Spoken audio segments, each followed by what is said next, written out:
ও সাংস্কৃতিক অনুষ্ঠানে উপস্থিত আমার শ্রদ্ধেয় প্রিন্সিপাল স্যার, আমার অন্যান্য সকল ডিপার্টমেন্টাল হেড স্যার এবং সম্মানিত সকল শিক্ষক মণ্ডলী, আমার সামনে উপস্থিত আমার সহপাঠী ও আমার স্নেহের ছোট ভাই ও বোনেরা, সবাইকে এই অনুষ্ঠানে স্বাগতম।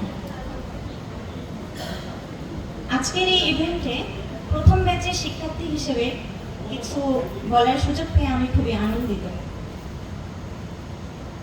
আর এই ইভেন্টকে এত প্রাণবন্ত করার জন্য আমি প্রথমে আন্তরিকভাবে ধন্যবাদ জানাতে চাব আমাদের সবার প্রিয় অধ্যক্ষ মহোদয় স্যারকে এবং আমাদের স্পোর্টস অ্যান্ড কালচারাল কমিটিতে থাকা সকল স্যার ম্যামকে এবং কমিটিতে বিদ্যমান অন্যান্য সকল সদস্যকে, যারা তাদের সর্বোচ্চটা দিয়ে চেষ্টা করেছেন আমাদেরকে এত সুন্দর একটা প্রোগ্রাম উপহার দেওয়ার জন্য।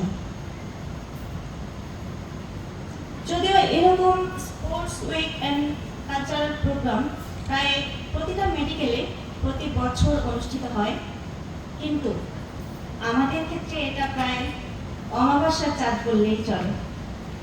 কারণ আজকে থেকে প্রায় 2 বছর আগে খুবই স্বল্প পরিসরে অনেক সীমাবদ্ধতার মধ্য দিয়ে আমরা এরকম একটা ছোটখাটো প্রোগ্রামের আয়োজন করেছিলাম, কিন্তু এরপরে আর কোনো প্রোগ্রাম সেরকমভাবে আমাদের কলেজে হয়নি।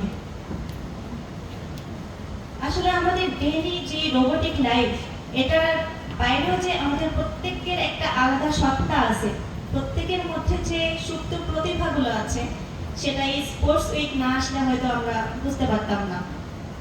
এই রিফ্রেশমেন্টটার আমাদের প্রত্যেকেরই প্রয়োজন ছিল। ব্যক্তিগতভাবে যদি আমি আমার কথা বলি, অ্যাজ এ পার্টিসিপেন্ট আমি মোটামুটি সবগুলো খেলায় অংশগ্রহণ করেছিলাম। উইনার একটা তো হইতে পারেনি, সেটা আলাদা ব্যাপার। আমি জানি এখানে আমার মতো অনেকেই আছে যারা তাদের আমার সাথে মিল খুঁজে পাবে।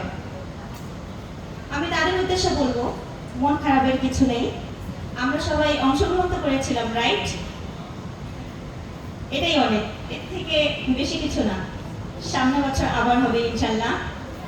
তো পরিশেষে আমি এতটুকু বলতে চাই যে এরকম জাঁকজমকপূর্ণভাবে প্রতি বছর sports week and cultural event আমাদের মেডিকেলে বছরের পর বছর পালিত হোক, এই আশা ব্যক্ত করে আমি আমার সংক্ষিপ্ত বক্তব্য এখানে শেষ করছি।